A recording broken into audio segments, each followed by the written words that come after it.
Welcome to Premier League Matchback, your weekly guide to all the stats that matter. 130 games have so far been played, with Tottenham Hotspur's unbeaten start coming to an end. 31 goals were scored last time, taking the overall tally to 361, with Liverpool leading the way with 32.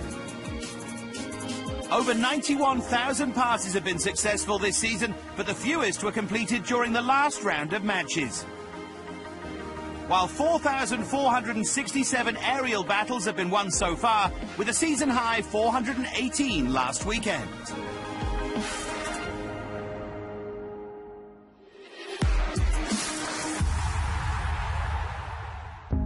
Pep Guardiola and Antonio Conte arrived in the Premier League this season, charged with improving the respective fortunes of Manchester City and Chelsea.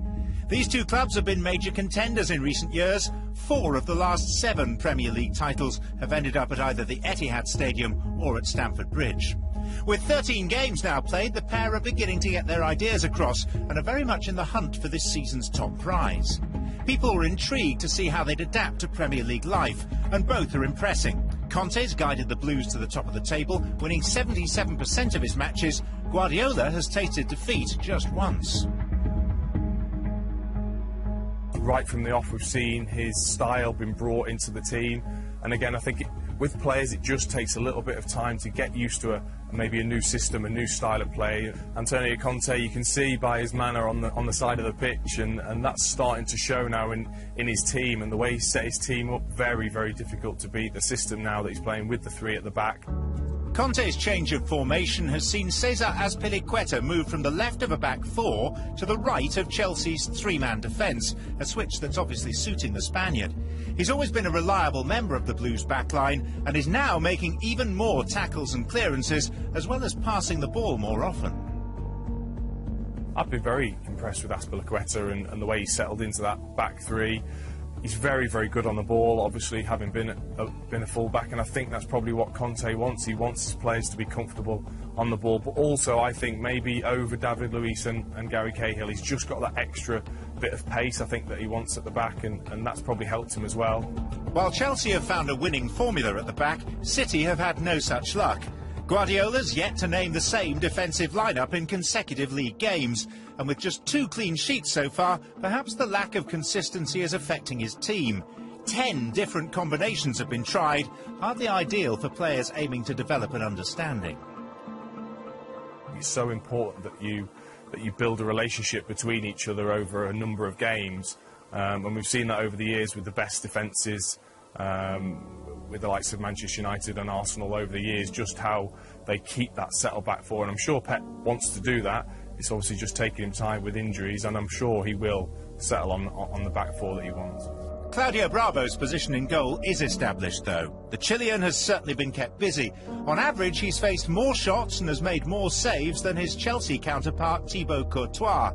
Bravo can boast a higher save percentage than the Belgian too, but he's conceding slightly more often, so it's perfectly plausible that City could crack first in this one. But if they do, last weekend's turnaround at Burnley's Turf Moor will give them belief they can recover. It was the first time under Guardiola that they'd won a league game after falling behind. Of course, City will be hoping to take the lead, and there's every chance that Kevin De Bruyne will be involved if they do. He's got a league-high 7 assists this season, but fellow Belgian star Eden Hazard will also be looking to have a big impact on this game. He's 1 goal short of doubling his tally for the whole of the last campaign.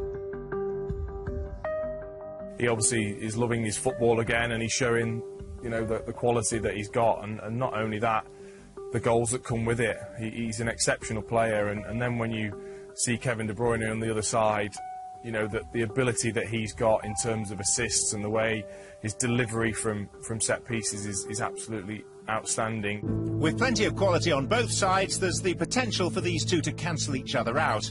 And incredibly, no team has won a Premier League game in Manchester since September, not even City or United. The last 7 matches in this competition to have been played at either the Etihad or Old Trafford have all been drawn. Fixtures between City and Chelsea usually produce a winner, though. Just once on this ground have these two shared the points. Last season saw the hosts claim a comprehensive victory, but this contest looks far more evenly poised. I'm just so interested to see how Conte's formation plays against Guardiola's and the two styles of football clashing. I think it really is going to be an interesting game for all the viewers. But for me personally, I just see lots of goals. I really do see this being a high-scoring game, and it's really, really hard to call. You'd have to fancy Manchester City at home.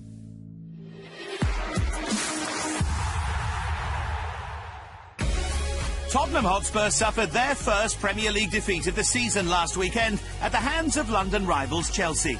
The result means they've won just one of their last 6 games, leaving them outside of the top 4. Swansea City will be hoping to make it back-to-back wins for the first time since May, after picking up Bob Bradley's maiden victory.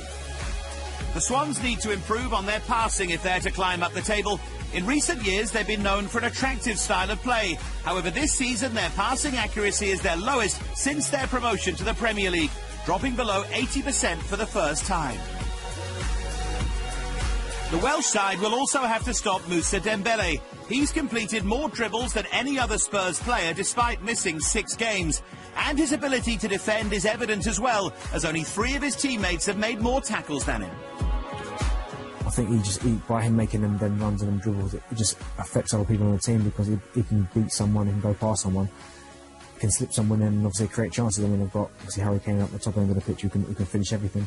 So when you've got a player like Moussa that can create chances, go past people, commit people, it's only going to help Tottenham get results and get more goals and more chances. If previous results are anything to go by, Tottenham will fancy their chances this weekend.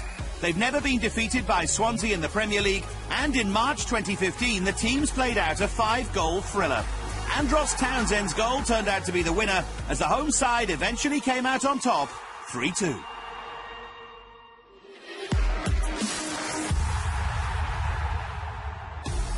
If ever there was a team in need of a little bit of luck, Bournemouth would be near the top of the list. This season, Eddie Howe's side have hit the woodwork on a total of 13 occasions, at least 5 times more than any other Premier League team. And it's not only the missed opportunities that are so frustrating the South Coast side, as they failed to come away from the Emirates last time out with a share of the points, despite a battling display. With Jack Wilshere unable to play against his parent club, the Cherries suffered their 6th loss of the season. They return to the Vitality Stadium this weekend after consecutive away trips. At home, they've registered just 2 defeats this term. But on Sunday, they'll have to be wary of the danger lying in wait on the opposition bench. Liverpool striker Divock Origi is giving his manager something to think about, especially now that Philippe Coutinho's injured. Despite limited game time under Jurgen Klopp, the young Belgian's making the most of his opportunities to impress, as 5 of the 6 goals he scored have come after arriving as a sub. His opener against Sunderland last time out broke the deadlock for Liverpool, who are now unbeaten in their last 11 Premier League games, their longest sequence without defeat since March 2015. And they've won the joint 2nd most points on the road this season, collecting 14 out of 21. Only Manchester City have fared better.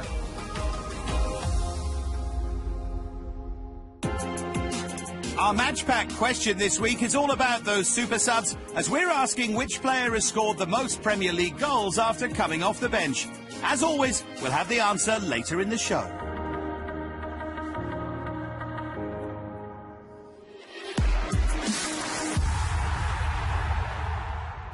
Claude Puel takes his mid-table Southampton side to Selhurst Park, having picked up a first win in 5 games last weekend against Everton.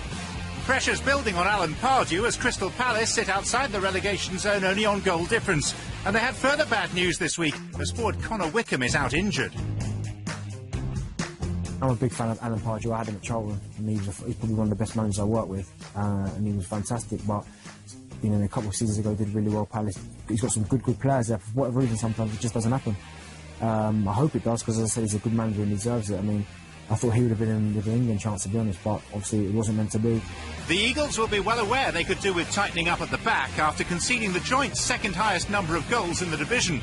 Additionally, they've let in more from outside the area than any other team this season, so we'll need to find a better way of defending long-range shots. The Saints will be looking at Charlie Austin to exploit Palace's defensive frailties. He's chipped in with almost half of the Saints' goals this season, and since his Premier League debut, Harry Kane, Jamie Vardy and Jermaine Defoe are the only English players to have scored more goals than him. Southampton have enjoyed their trips to Selhurst Park in recent times. They recorded their third consecutive Premier League win over Palace in 2014. Toby Alderweireld amongst the scorers. However, the Eagles were triumphant for the first time in the Premier League against Southampton. Last time out in South London, a goal from Yohan Cabaye.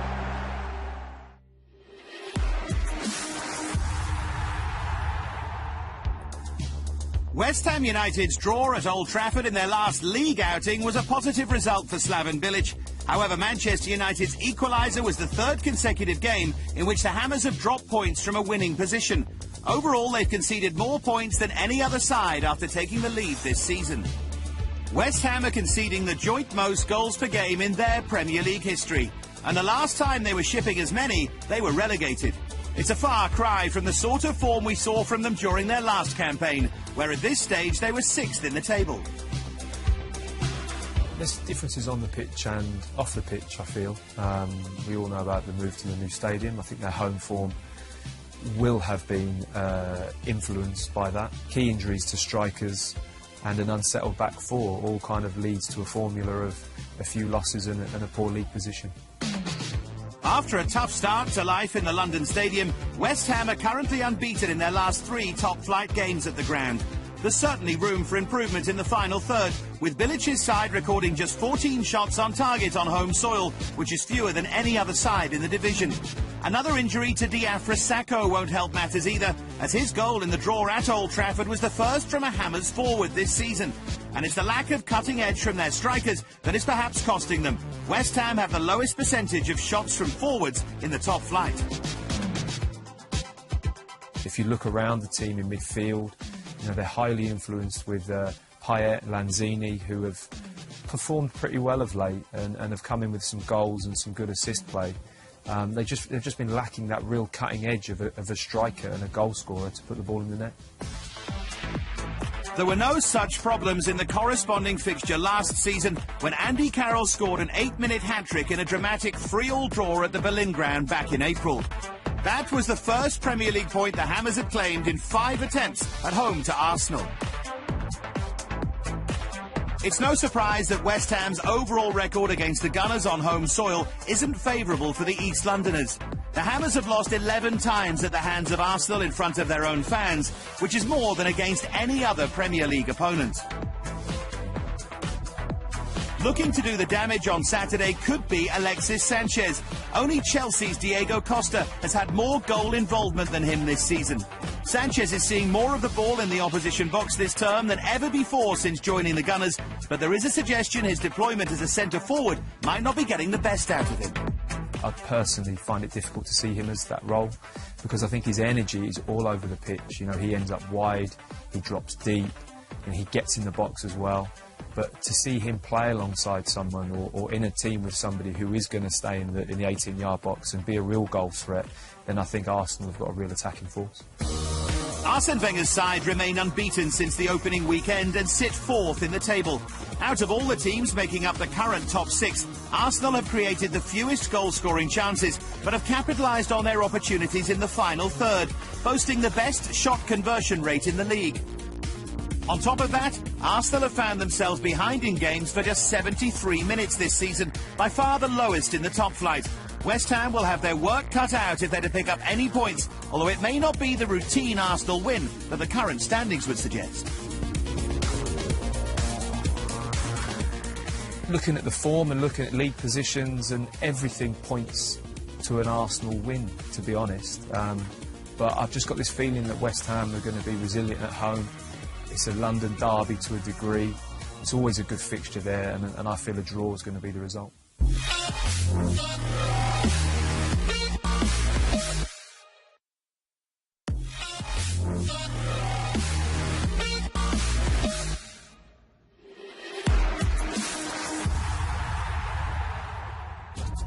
Despite gaining revenge with a midweek cup win, Manchester United's home draw with West Ham United continued their stuttering start to the Premier League season.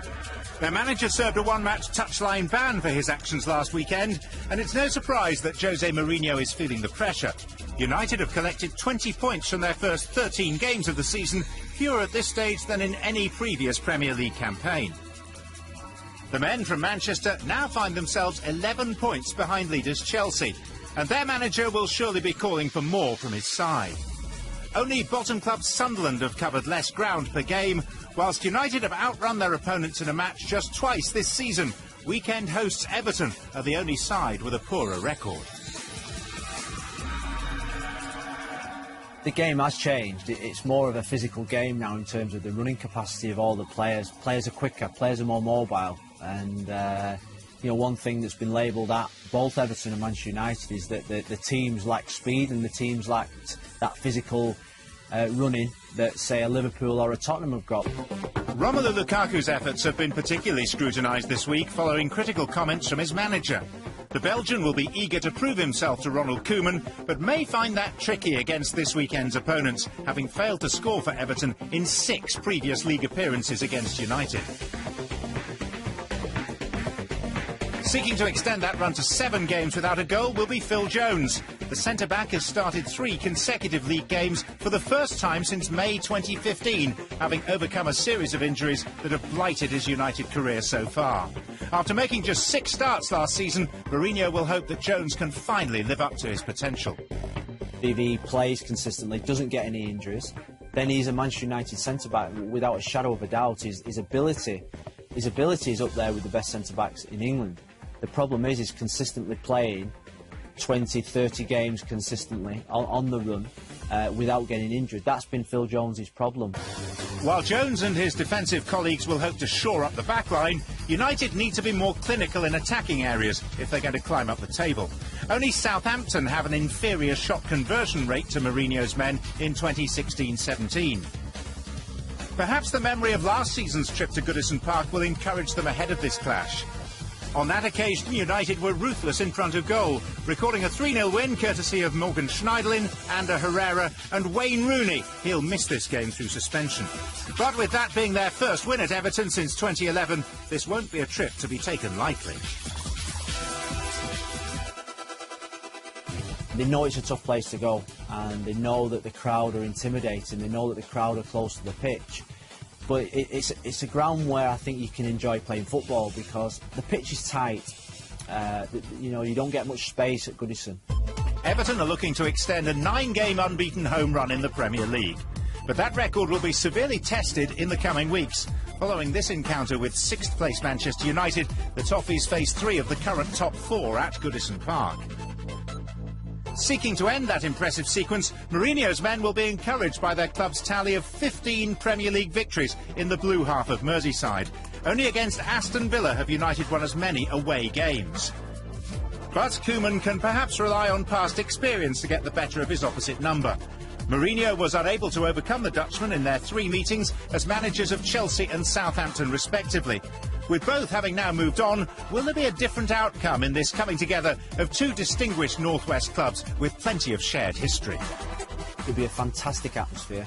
Such a difficult game for any team to go to Goodison, but it's specifically Manchester United. So, you know, I think it's going to be a tough game for United, this one.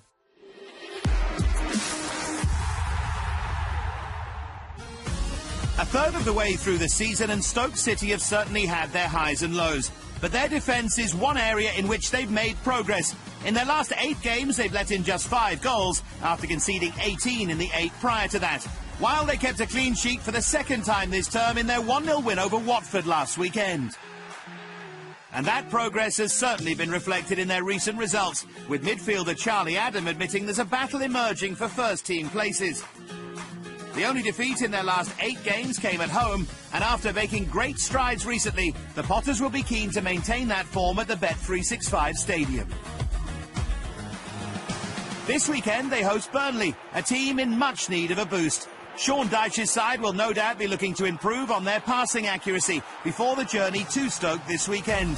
Just 70% of their passes have been completed, the joint lowest in the Premier League this season. The 2-1 defeat to Manchester City last weekend was only their 3rd home loss of the season, but their away performances continue to be a concern. Dyche says his side needs more belief when playing away, but with just 1 point from a possible 15 on their travels, it could be a big ask against a side growing in confidence.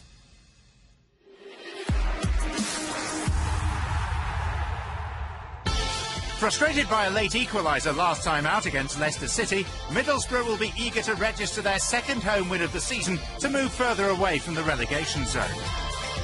But Mike Phelan's Hull City may fancy their chances after fighting back for a point against in-form West Bromwich Albion last weekend. Their equaliser was their 9th second-half goal of the season, with statistics showing Hull have struggled in the opening 45 minutes of a game. They're yet to score before the half-hour mark, something that only Sunderland can match. A tough task ahead for them then, as they faced Borough's Ben Gibson. It's little wonder the central defender has been tipped for an England call-up. He's made more headed clearances than any of his teammates, and only Adam Forshaw has played more passes. He has done really well. But in this country, to be fair, we've got quite a few good English centre-halves with John Stones, Jagielka, Cahill, Dyer from Tottenham as well. They've got good centre-halves, so I don't think he's too far away from that bracket, to be honest. So I think what's helping him is playing week in, week out for Middlesbrough, and he's playing really well for Middlesbrough. Their only previous Premier League meeting at the Riverside was in April 2009, when both teams were in a relegation battle. The urgency of their survival fight was clear as the two sides scored in the opening 9 minutes.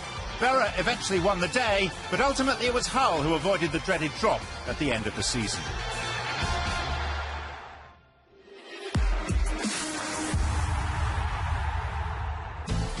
It was a case of 1 step forward, 2 steps back for Sunderland as they lost their 9th Premier League game of the season with defeat to Liverpool.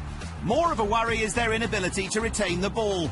David Moyes' side have had, on average, just 36% possession in their opening 13 games, the lowest of all the teams in the top division. The Black Cats have won 2 of their last 3 league games, as many as they'd won in their previous 15 combined.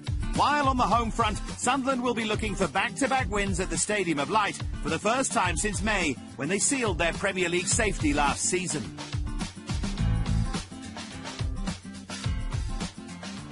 Claudio Ranieri's rallying cry after Leicester reached the last 16 of the Champions League didn't have the desired effect, as they had to settle for a 2-2 draw against Middlesbrough. The result at least gave them a solitary point to take their total so far to 13 from 13. At the moment, they're the worst defending champions in Premier League history. The Foxes are now 4 games without a win, with the fairy tale of last season quickly turning to a nightmare. Ranieri has instructed his players to realise they are now in a relegation battle, just 4 months into their campaign. A first away win of the season could be the turnaround they need to start showing the form that made them champions. Earlier in the programme, we asked which player has scored the most Premier League goals after coming on as a substitute. The answer, super sub Jermaine Defoe, with a total of 23 goals after starting the game on the bench. The latest came in March this year for Sunderland against Southampton.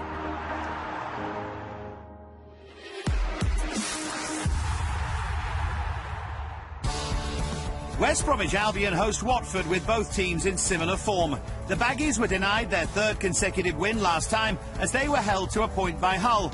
Watford sit 1 place above their opponents, but were frustrated as they lost 1-0 to Stoke City. They'll be without Miguel Britos after his 90th minute red card. Both teams will be looking to their number 9s to make the difference, as Solomon Rondon and Troy Deeney are matched for goals in this calendar year. However, the Hornets captain has now gone 6 games without a goal and continues to search for his 100th for the club in all competitions. West Brom may look to utilise Rondon by launching the ball towards him. 11% of their passes have been long balls, the highest percentage in the league this season. Not a surprise for a Tony Pulis side, although they have scored 5 more goals than at this stage last year. A lot of people have said it's not the most attractive football to watch, but it seems to be returning dividend, because at the end of the day, in the Premier League, it's about getting results. No one wants to get relegated, and to be fair with Tony Pulis, these teams always seem to survive. But this season, I know they play very direct, but I feel this season they're playing more, it's more attractive to watch. Watford made their first Premier League visit to the Hawthorns last season, and Ben Watson broke the deadlock in the 27th minute. But it was Aurelio Gomez who made the headlines. The Hornets shot-stopper twice thwarted Saido Berahino from the spot to become the first goalkeeper to save 2 penalties in 1 game on 2 separate occasions. It's a busy Saturday in the Premier League with 7 games taking place. Crystal Palace look to bring an end to their torrid start to the season as they welcome Southampton. Struggling champions Leicester head to Sunderland. On Sunday, Bournemouth host Liverpool. Manchester United travel to Everton. And on Monday, Middlesbrough take on Hull. But the weekend kicks off with a clash between two of this season's title favourites as Manchester City host Chelsea. Pep Guardiola's side took the early lead at the top of the table with their dominant displays, scoring 18 goals in their opening 6 fixtures. But in more recent weeks, Antonio Conte's team has overtaken them with an almost faultless display of football. This season's 2 leading marksmen will come face to face. Who will come out on top? Until next time, from Dave Farrer, me, John Champion, and the rest of the team, it's goodbye.